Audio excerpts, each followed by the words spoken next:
오늘 말씀은 산상수훈이에요. 산상수훈 들어본 적 있는 사람? 좀 어려운 말인데. 들어본 적 있어?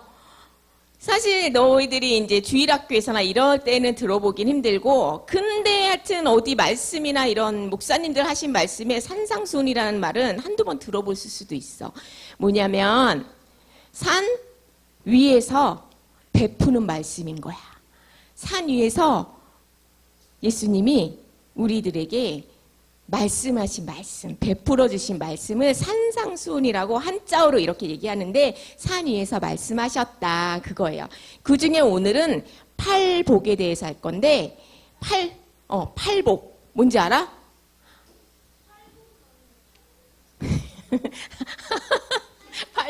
그치, 팔목은 알지. 8가지 복. 팔복, 복. 그거에 대해서 할 거예요. 되게 구약에서 주님이 주신 것 중에 되게 중요한 게 있어. 그 돌에다가 이렇게 세격까지 주신 게 있어. 그래, 십계명처럼 신약에서 예수님이 이제 믿는 자들, 거듭난 자들, 하나님을 사랑하는 자들에게 이제 말씀해 주신 것 중에 하나예요. 팔복이. 오늘 좀 어려울 수도 있는데 이 말씀 들어가 볼게요. 우리 큰 소리로 읽어볼게요. 시작. 심령이 가난한 자는 복이 있나니 천국이 그들의 것이미요. 애통하는 자는 복이 있나니 위로를 받을 것이미요. 온유한 자는 복이 있나니 그들이 땅을 기업으로 받을 것이미요. 의에 줄이고 목마른 자는 복이 있나니 그들이 배부를 것임이니라. 아멘. 자, 복이 계속 나오지? 그 복이야. 그 복이 8가지 복 중에서 선생님이 오늘은 4가지만 준비를 한 거예요. 자, 이때 어느 때냐면은 예수님이 이제 사역을 시작하고 한 2년차 정도 됐을 때였어. 예수님께서 12제자를 세우셨어요. 한 명씩 부르다가 이제 12명이 다 채워지고 나서 예루살렘이 아닌 저기 위에 갈릴리라는, 많이 우리가 들어봤던 갈릴리 호수 그쪽에서 이제 사역을 시작하실 때 일이에요. 언제나 예수님이 다닌 곳에서는 많은 무리들이 쫓아다녔잖아. 그치? 병 고쳐주시고 귀신도 내쫓고 말씀도 전해주시니까 많은 무리들이 예수님을 쫓아다녔어요. 이날도 예수님이 보니까 저 무리들이 막 쫓아오는 거야. 막 예수님께로 오는 거예요. 그걸 보시고 예수님이 산으로 올라가셨어요. 산으로 올라가셨고 그 중에 제자들이 예수님 앞으로 가까이 나아갔어요. 그랬을 때 예수님이 입을 열어 말씀하셨는데, 그때 말씀하신 첫 번째 복음의 말씀이 팔복이었어. 팔복이라고 하니까 이거 복 받는 방법인가? 라고 생각이 들지. 이거 들으면 복 받을 수 있나? 근데 사실 8가지의 복. 이걸 하면 8가지의 복을 받나?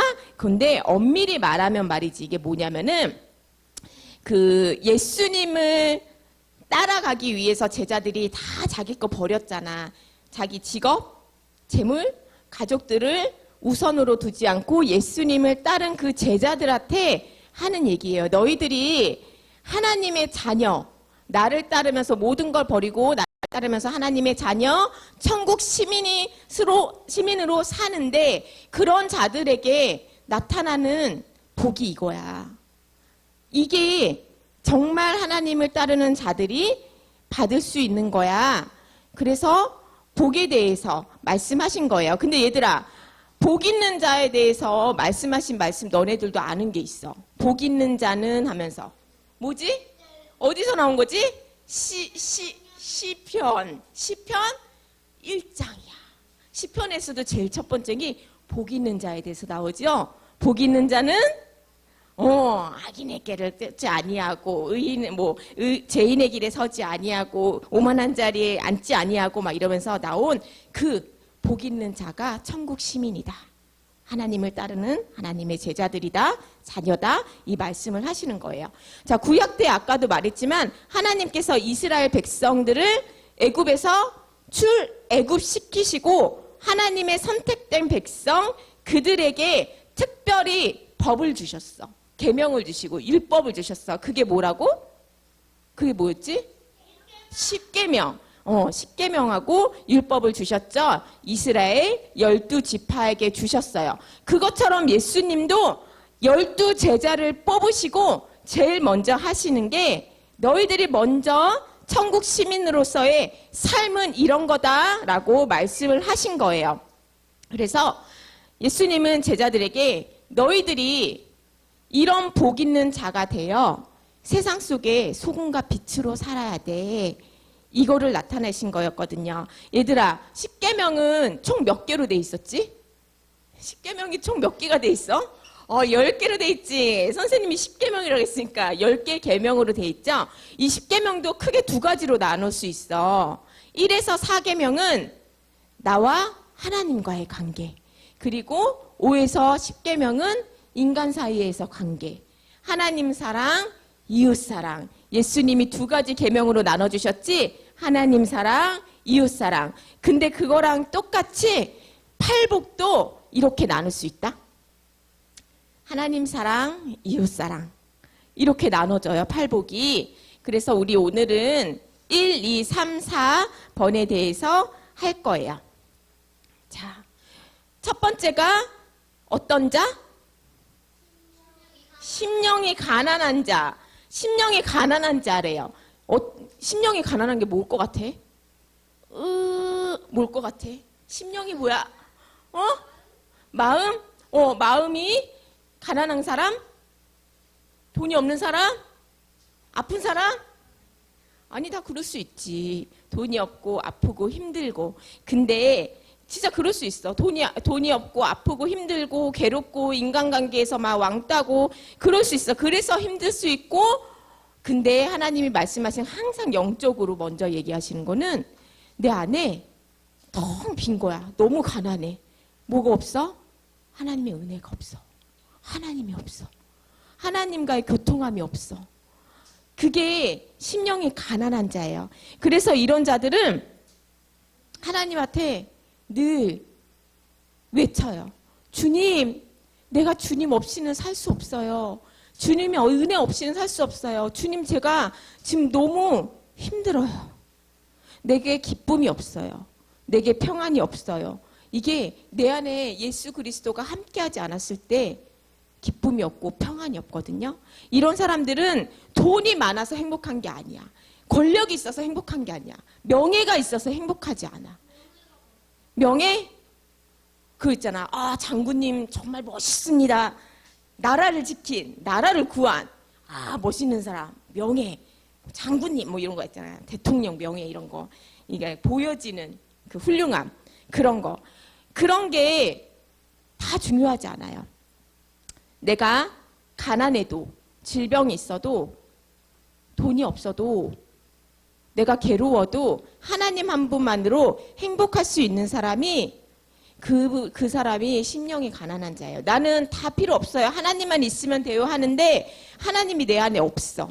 그때 외치는 자들이 천국을 하나님이 주실 거예요. 왜냐하면 아무리 힘들고 어려워도 하나님 한 분만으로 행복하니까.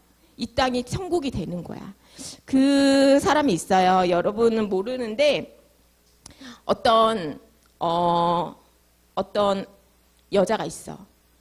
그 사람이 피아노를 전공을 했고 아주 엄마 아빠가 이제 혼자 딸 있으면서 엄청 잘 키웠어. 그리고 자기가 하고 싶은 피아노 하면서 세상 부러울 거 없이 살았어요. 저 근데 예수님을 몰랐어. 알아도 무시했어. 근데 그 사람이 어느 날 암 진단을 받은 거야. 근데 말기암이었고 젊은 나이에 말기암이었고 당신은 1년도 못 살 겁니다. 라고 했어요. 근데 이 사람이 1년도 못 산다고 하니까 지금까지 내가 피아노를 치면서 얻었던 명성 그리고 엄마 아빠의 그 풍족한 지원을 받으면서 살았던 그 부유함 그리고 그 화려함 이게 아무 소용도 없은 거야. 난 곧 죽는데. 그래서 이 사람이 그럴 때 누가 생각이 났냐면 하나님이 생각난 거야. 그래서 그때 하나님을 만나고 나서 하나님을 만나니까 내가 아픈 게 이 병이 아무 소용이 없어. 아무 문제가 되지 않는 거예요. 그냥 하나님 만난 기쁨에 막 하나님을 전하고 다녔더니 그 사람이 2012년에 암 진단을 받았는데 지금 13년 차 되는데 아직도 살아있어요. 근데 아직 암이 완치되지 않았어. 오히려 전신에 암이 다 퍼져가지고 마지막 항암을 127차인가까지 받았다고 그랬어요. 근데 아직도 살아있는데 정말 죽음의 기로 앞에 서 있을 때도 그 사람이 하는 말이 이거였어. 암은 선물이고 죽음은 소망입니다라고 얘기를 한 거예요. 천정은 자매라고 해서 그런 책도 낸 사람인데 암은 선물이래. 얘들아, 암이 선물이니? 근데 이 사람은 암이 선물인 거야. 왜냐하면 암이 없었으면 하나님을 몰랐을 거거든. 하나님을 만났고 내가 새 생명을 얻은 거에 너무 기쁜 거야. 그래서 지금 머리끝부터 발끝까지 암이 다 퍼졌고 나는 곧 죽을지라도 소망이래. 왜냐하면 죽음 뒤에는 영생이 있으니까. 죽음 뒤에는 하나님 품 안에 평안이 있으니까. 얘들아, 이렇게 간증할 수 있는 사람이 심령이 가난한 자들이고 그들이 천국을 보는 자들이에요. 두 번째, 애통하는 자. 애통이 뭐야? 슬픈 거. 맞아. 슬퍼. 막 억울하고 서럽고 주여. 근데 억울하고 서러워서 애통하는 게 아니라 이 애통하는 사람은요. 자기 죄를 보고 애통하는 거예요. 주님, 내가 이렇게 깨끗하지 않습니다. 거룩한 주님 앞에 나는 이렇게 죄가 많습니다. 내가 한눈만 팔면은 죄를 묻히고 다니는 사람입니다라는 거를 깨달아서 죄 앞에 통곡하는 거예요. 하나님 앞에 눈물로 회개하는 거예요. 이랬을 때 하나님, 이 죄 문제를 해결할 수 있는 사람은 누구밖에 없어? 하나님밖에 없죠. 그래서 하나님 앞에 애통하면서 울며 회개할 때 하나님의 위로를 받는 게 복이에요. 왜 복이야? 왜 복일까? 위로받는 게 왜 복일까? 내 죄를 하나님이 없애주시니까. 그래서 저 생명책에 나의 그 허물들이 다 지워지니까. 그래서 복이라는 거예요. 이 땅에서는 별거 아닌 것 같아도 네가 천국에 하나님 앞에 설 때 부끄럽지 않을 거니까 복이라고 하는 거예요. 세 번째, 온유한 자는 복이 있나니 그들이 어떻게 된대? 땅을 기업으로 받을 것이라 그랬어요. 너네 온유한 자 그러면 온유가 뭘 것 같아요? 아, 너 참 온유하다. 뭘 것 같아? 평안하다? 성령님 말씀 잘 듣는 사람? 성령의 열매에서 맞아. 성령의 열매에서 나오는 온유. 이 온유 하면은 보통 사람들이 착하고 화 안 내고 부드러운 사람을 얘기하는데요. 근데 온유의 진짜 의미는 힘을 절제하는 부드러움이래요. 힘. 그냥 착하고 야리야리한 게 아니야. 힘이 있어. 결단이 있고 강한 사람이에요. 근데 그거를 절제할 수 있는 사람이래요. 절제? 참아내는 거. 필요할 때는 쓰고 그렇지 않을 때는 참아낼 수 있는 거 절제라고 해요. 이 멋있지? 야생마야. 야생마는 훈련되지 않는 말이야. 왜 온유하는데 야생마가 나왔냐? 자, 우리 모두는 이런 야생마처럼 내가 하고 싶은 대로 하고 살아. 이 야생마는 훈련이 안 됐기 때문에 막 자기가 뛰고 싶으면 뛰고 날뛰고 싶으면 달리고 싶으면 달리고 막 이런 애야. 얘를 함부로 근처도 못 가. 밟히거든. 엄청 난리 나거든. 근데 이 야생마를 이 훈련이 된 말처럼 하려면 어떻게 하냐면은 이 말을 저 산 꼭대기에서 계곡물에 던져버린대. 그러면은 그 생 계곡물을 따라 얘가 처음에는 막 거기서 빠져나오려고 몸부림을 막 쳐. 근데 그 계곡물의 물살이 너무 세니까 막 그냥 끌려 내려가는 거야. 그 계곡물살 따라서 막 내려가면서 상처도 받고 막 이러면서 나중에 저 밑에 내려올 때는 얘가 온순해져서 온대. 근데 그게 얘가 그 힘, 야생마적인 힘이 없어진 게 아니라 있는데 얘가 이제 단련이 된 거야. 깎인 거야. 내가 이렇게 막 살면 안 되는구나. 이런 환경도 있구나 하면서 그렇게 그 훈련을 받은 말이야말로 정말 그 주인이 끌 수 있는 말이 된대요. 그래서 온유한 사람은 말이지 사실은 이런 야생마 같은 그 성품이 하나님의 훈련으로 깎여서 하나님 앞에서만 순종된 사람이 온유한 사람이에요. 근데 죄 앞에서는 단호하고 무섭고 죄를 차단하고 처단하고 거부할 수 있는 사람. 그 사람이 온유한 사람이야. 대표적인 사람이 모세. 모세가 40년 동안 이집트 왕궁에서 얼마나 잘 살았어. 왕자로. 내 맘대로 살았지. 근데 모세가 광야로 왜 쫓겨났지? 왜 도망갔어? 기억나요? 안 나? 왜 쫓겨났냐면 살인을 했거든. 사람을 죽였어. 욱해가지고.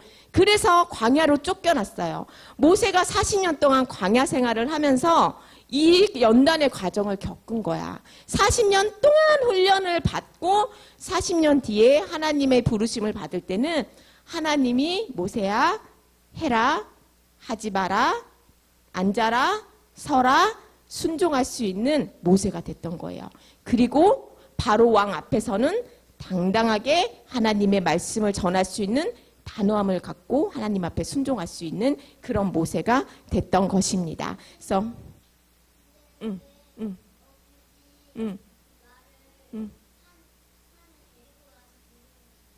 왜냐면은 말을 안 얘를 써야 되거든. 경주말을 쓰든지 뭐 전쟁터에서 내 말로 쓰든지 써야 되는데 야생 상태로는 쓸 수가 없거든. 그래서 훈련하는 거예요. 하나님도 마찬가지야. 우리 다이리를 쓸 건데 다이리가 막 야생마처럼 막 내 맘대로 할 거예요. 싫어요. 안 해요. 이러고 하나님이 쓸 수가 없잖아. 그러니까 다듬는 거야. 다이리를. 하나님의 뜻대로 쓸 수 있게끔. 그런 과정이에요. 자.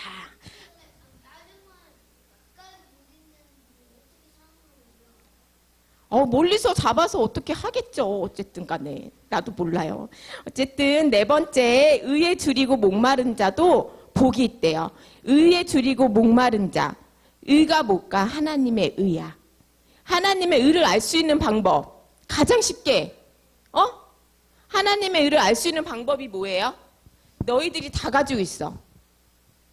뭘까? 성경, 말씀. 하나님의 말씀이 내 안에 없을 때 하나님 제가 살 수가 없어요. 하나님의 뜻을 알지 못해서 너무 힘들어요. 하나님 저에게 말씀을 주세요 하고 부르짖는 자에게 예수님께서 말씀을 주세요. 예수님은 생명의 떡이고 생명수잖아. 예수님은 늘 너희들의 마음문 밖에 서 있어. 근데 그 문을 여는 사람은 너네야. 니네가 예수님을 찾아야 돼. 니네가 진리를 찾아야 돼. 니네가 진리를 구하고 말씀을 구해야 돼. 그러면 하나님께서 부어주세요. 기다리고 계시거든. 의에 줄이고 목말라서 하나님 나에게 말씀 주세요. 하나님 저에게 하나님의 뜻을 보여주세요. 라고 부르는 자들에게는 그 말씀으로 배를 채워주신대요. 그래서 아까 시편 1장 얘기했을 때 2절의 말씀이 이거예요. 복 있는 자는 하면서 2절에 오직 여호와의 율법을 즐거워하며 그의 율법을 주야로 묵상하는 자로다. 알겠지? 알겠죠? 자, 오늘 우리 산상수훈 8복 중에서 4가지를 배웠어요. 좀 어려울 수 있는데 선생님 복이 뭐 이래요? 아니 그러면은 돈을 주는 것도 아니고 건강을 주는 것도 아니고 명예를 주는 것도 아니고 눈에 보이는 것도 아니고 이게 복이에요? 복이 없잖아요 라고 말할 수 있는데 얘들아 진짜 복이 없는 걸까? 아니지. 우리는 이거를 보면 너희들이 우리가 이렇게 살고 싶지 않니? 늘 하나님을 찾고 하나님 앞에 죄 있는 것을 애통하면서 회개하고 그리고 하나님만 순종하고 죄 앞에는 단호한 온유한 자 그리고 말씀을 구하는 그래서 하나님 말씀으로 늘 풍족하고 배부른 우리가 되고 싶지 않아요? 되고 싶지 않아? 선생님이 이게 너무 되고 싶어. 이런 말씀이 있어요. 보이는 것은 잠깐이고 보이지 않는 것은 영원함이라. 세상 사람들은 눈에 보이는 복에 치중하겠지만 우리는 보이지 않는 복을 구하는 친구들이 되길 소망합니다. 왜냐하면 영원한 삶에서 그것이 우리에게 귀한 보석이 될 거니까. 또 한 가지, 너희는 먼저 그의 나라와 의를 구하라. 그리하면 이 모든 것을 너희에게 더하시기라 했어요. 하나님의 사랑과 하나님의 관계가 완성되면 이웃과의 관계에서도 온전한 사랑이 이루어져요. 그리고 이 땅에 육에 필요한 것들도 주님이 다 채워주십니다. 그래서 우리 친구들이 먼저는 하나님의 사랑을 먼저 구하는 친구들이 됐으면 좋겠어요. 나는 하나님을 얼마나 사랑하지?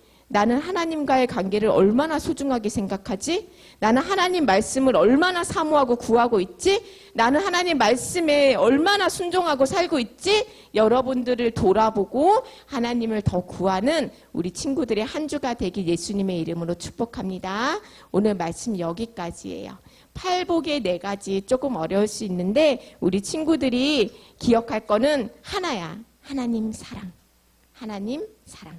그래서 이거를 위해서 한 주간 생각해 보기 바랍니다. 우리 마지막으로 선생님이 기도하고 마치겠습니다.